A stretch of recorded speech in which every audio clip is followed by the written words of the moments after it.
saya ya Rasulullah. Qala fa'akhadha bilisanihi. Lalu Nabi kita menunjukkan kepada lidahnya sambil Nabi kita berkata, kuffa alaika hadha, kontrol ini baik-baik. Inilah kunci, engkau berjaya atau engkau tertipu. Mana kuncinya? Ini mulut. Jaga dia baik-baik, ya. Karena disitulah kunci kesuksesan engkau. Engkau boleh menjadi orang yang sukses bila mulut dikawal. Bila mulut tak terkawal, walaupun engkau dah sembahyang, engkau dah haji, engkau dah buat qiyamul lail, tapi duk kata apa orang yang ini tak boleh, dia akan makan pahala engkau. Ya kan? Jaga kunci yang kontrol itu. Muaz merasa heran lalu bertanya kepada Rasulullah, ya Nabi Allah, wa inna la mu'akhadzuna bima natakallamu bih. Ya Rasulullah, apakah kami ini akan diseksa dalam api neraka sebab mulut?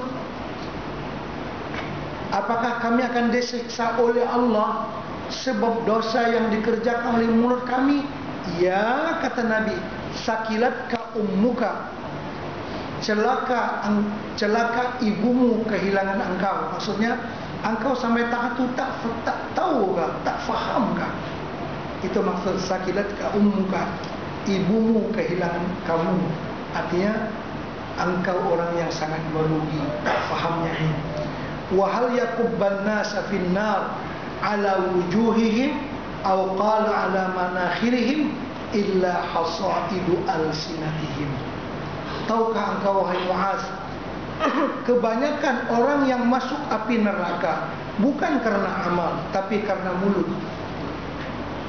Mulutlah yang paling banyak mengakibatkan orang masuk api neraka, bukan amal.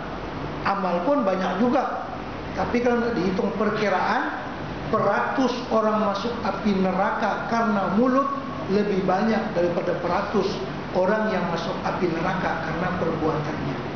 Bermakna luar biasa. Pepatah kita Melayu pun mengatakan, kerana mulut badan binasa. Orang boleh jadi murtad karena mulut, belum tentu lagi dia murtad karena amal. Kita buat contoh. Kalau mulut dia cakap riba itu adalah halal, apa jadinya dia? Menghalalkan sesuatu yang diharamkan oleh Allah Subhanahu wa taala. Kalau dia sedar perkataannya itu salah, tahu, murtad orang yang berkata demikian, karena menghalalkan sesuatu yang jelas diharamkan oleh Allah Subhanahu wa taala. Tapi kalau seseorang tu memakan harta riba, dia tahu kata yang ini haram, tak boleh ni, tapi dia makan juga, itu belum membawa kepada keluar daripada agama. Cuma dia orang yang fasik. Yang cakap tadi dia tak makan pun, dia tak makan, tapi dia cakap, dia kata yang ni halal. Terpelantinglah dia punya akidah, mulut punya pasal. Itulah karena itu mulut mengakibatkan orang masuk api neraka lebih daripada perbuatan. Dalam hadis yang lain Nabi kita menyebutkan, siapa yang menjamin dua lubang, minta maaf, lubang yang di atas mulut dan lubang yang di tengah, dia jamin daripada maksiat, aku jamin syurga bagi dia. Dia jaga mulutnya, dia jaga kemaluannya, itu maksudnya. Jadi mulut sesuatu yang tidak bertulang, mudah sangat, mudah sangat. Bukankah Nabi kita ada bersabda dalam hadis yang lain, bertanya kepada para sahabatnya, atadruna manil muflis, kamu tahukah siapa orang yang bankrupt, orang yang merugi, orang yang sungguh-sungguh rugi? Sahabat pun jawab, takkan yang mereka tahu. Orang yang muflis itu orang yang tidak punya harta dan tak punya duit. Duit pun habis, harta pun tak ada. Kalau duit habis, harta banyak, boleh lelong lah apa namanya, itu harta, bayarkan kepada hutangnya. Ni duit pun tak ada, harta pun tak ada. Nabi kita itu yang kamu faham tentang muflis.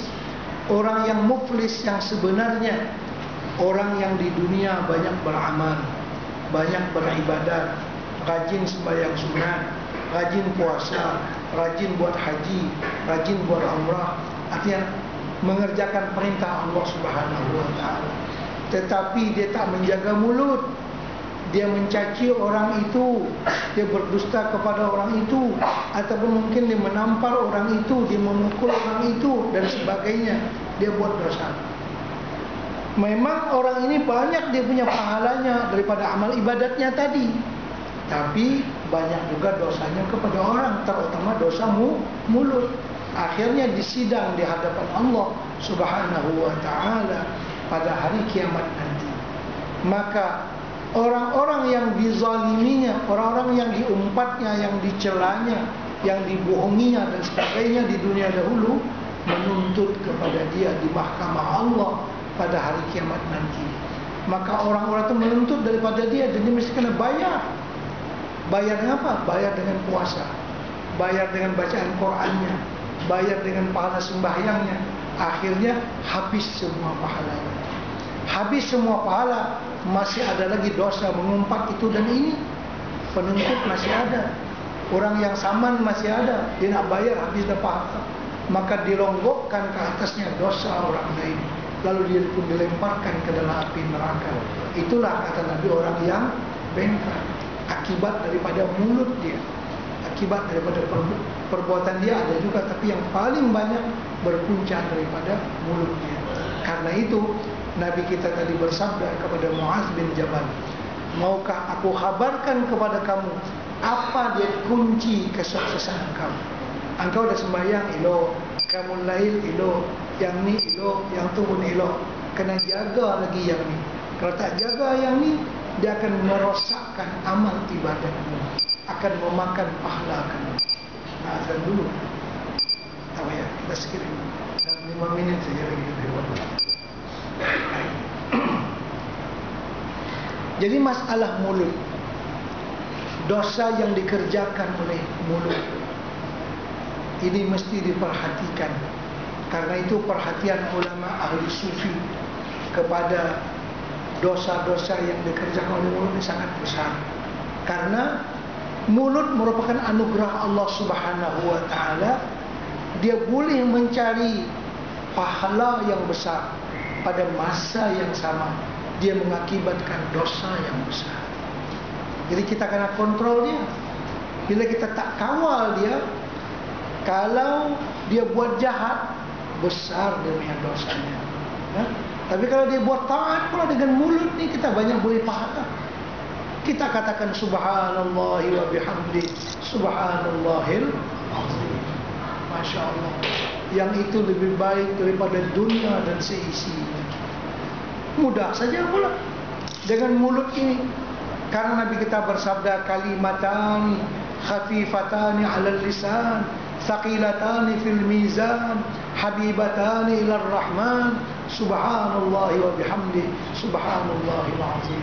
Ada dua kalimat yang mudah saja dituturkan, mudah saja, bukan payah, tetapi sangat berat pada timbangan amal pada hari kiamat, dan sangat dicinta kepada Allah Subhanahu wa taala.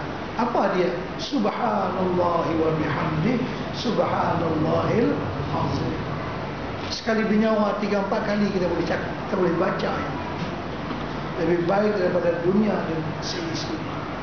Bukankah itu kita dapat mencapainya dengan menggunakan mulut? Dalam hadis yang lain Nabi kita bersabda, wa subhanallahi tamla'ul mizan. Subhanallah akan memenuhkan timbangan amal pada hari kiamat. Mulut ini mudah sangat dia boleh pahala, ya kan? Tapi pada masa yang sama, kalau tak dikawal dia, Masya Allah, kebanyakan orang yang masuk api neraka akibat daripada dosa mulut dia. Karena itu Sayyidina Abu Bakar As-Siddiq radhiyallahu anhu, dia kulum batu di mulutnya. Batu dia kulum.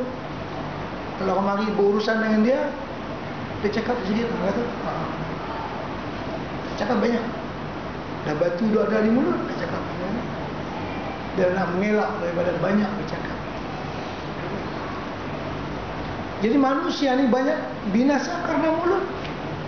Cakap darah sangat, orang marah akan tangkap. Mulut juga, ya kan? Mulut.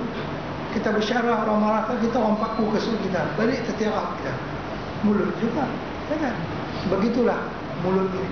Jadi kalau kita kawal dia, baca Quran, baca Qul huwallahu ahad saja, Masya Allah, pahalanya sangat besar.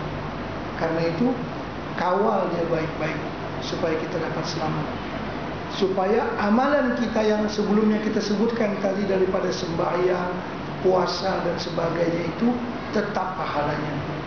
Al-Imam Al-Ghazali rahimahullah telah mengatakan, kita beramal itu susah, yang lebih susah lagi nak menjaga pahala amal. Beramal susah, nak buat satu benda itu susah dah. Tapi yang lebih susah dari itu, bagaimana supaya pahala amal itu tetap tidak hilang. Dan kehilangan pahala amal ini banyak menerusi mulut. Al-Imam Hasan Al-Basri rahimahullah ta'ala mengunjuk orang yang balik Mekah.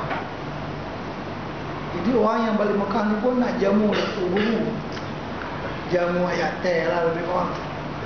Itu dia kata pada isteri dia, ni jamu ustaz ni apa guna?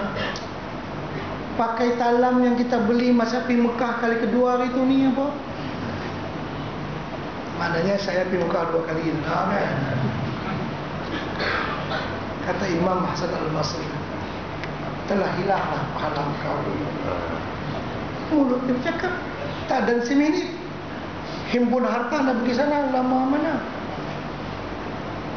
Mulut dia boleh hilangkan pahala, dia boleh sabitkan pahala. Kita kena jaga baik-baik, ya kan? Kan contoh, kita misalnya kedatangan tamu, kita biasa puasa hari Isnin. Hari itu tamu mari jauh daripada Johor mari ke rumah kita. Kita puasa hari itu. Baiklah kita meraihkan tetamu adik-beradik pula ni. Eloklah kita makan sama dengan dia. Kita membuka puasa. Ini puasa sunat. Puasa sunat. Kita pun tak cerita lah yang kita puasa. Dah tamu mari kita pun buat macam biasa lah. Kita makan sekali. Itu adalah lebih baik, karena lebih memelihara kepada amal kita dan lebih menyeronokkan hati tamu yang mari ke rumah kita. Kalau tuan rumah tu dia tak buka puasa, itu puasa lah, itu bagi sila tamu makan. Tamu pun tanya, apa pakcik tak makan dengan kami? Kata saya puasa. Kalau dia cakap saya puasa tu boleh tahan. Takut-takut dia cakap saya kalau hari Senin macam ni, itu lain lagi maknanya. Makna kalau takat hari ini kebetulan saya puasa, boleh kira lah. Kan ni nak mulut dia atur cakap ni. Saya kebetulan hari ini puasa, kebetulan ya. Jadi taklah ni sangat. Berbanding dengan dia cakap saya kalau Senin macam ni, maknanya lama-lama dah dia ria habis semua dulu-dulu, potong pahala habis semua. Ni mulut ni sikit dia cakap, habis pahala. Ya kan? Kena kawal. Jadi benda-benda ni Masya Allah, Tabarakallah, kita kena gunakan dia untuk mencari pahala yang besar di sisi Allah Subhanahu wa ta'ala. Jangan sampai dia mengerjakan sesuatu yang meruntuhkan amal ibadah kita, apakah lagi menjadikan kita na'udzubillah menanggung dosa yang besar. Dengan sebab dosa itu seseorang akan diumbarkan ke dalam api neraka. Mudah-mudahan Allah Subhanahu wa ta'ala dengan kemurahannya, dengan limpah karunia-Nya memberikan kepada kita lidah yang sentiasa basah untuk berzikir kepada Allah Subhanahu wa ta'ala, hati yang tenang dan tentram yang sentiasa mengingati Allah Subhanahu wa ta'ala. Dan benda ini boleh dilatih, bukan tak boleh, boleh dilatih dan boleh dipraktikkan dalam kehidupan kita.